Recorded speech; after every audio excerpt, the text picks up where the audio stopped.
Assalomu alaykum hurmatli YouTube ishqibozlarim, musofirda yurgan aka-ukalar, qadrli obunachilar. Mana bugun navbatdagi bir chiroyli darvozamizni Farg'ona viloyati Qo'qon shahariga olib kelib o'rnatdik. Mana juda chiroyli, juda ideal holatda ikki arkali darvozamiz ustanovka qilib oldik.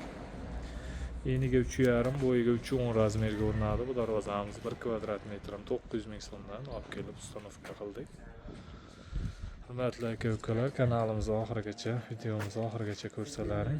Darvozamiz haqida qisqacha ma'lumot berib o'tamiz.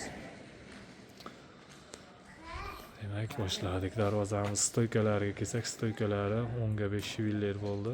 10 ga 5 shiviller, ikki oyog'ini tagi shiviller, tepasi o'zini eski shivilleri bor ekan, o'sha o'zini eski shivilleriga qo'yildi. Listlari ikkilik listda, ichidagi profillari ham 6 ga 4, 1,5lik stenada bo'ldi. Profillari, listlari ikkilik listda. Zamoglar o'sha zubur zamog, klassik zubur zamogdan qo'yildi. Xudo xolasa zamoglarimiz ham yaxshi xizmat qilyapti. Darvozamiz kraskalari mokra asfalt rangda, devo kraska bo'ldi. Xudo xolasa darvozamiz orqa holatlarini ko'rsatib o'tsak.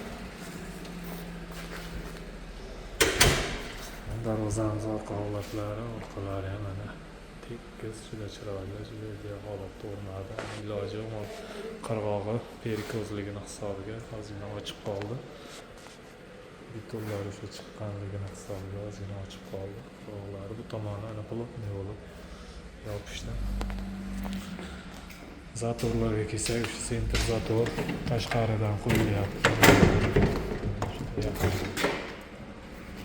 Juda ideal holatda.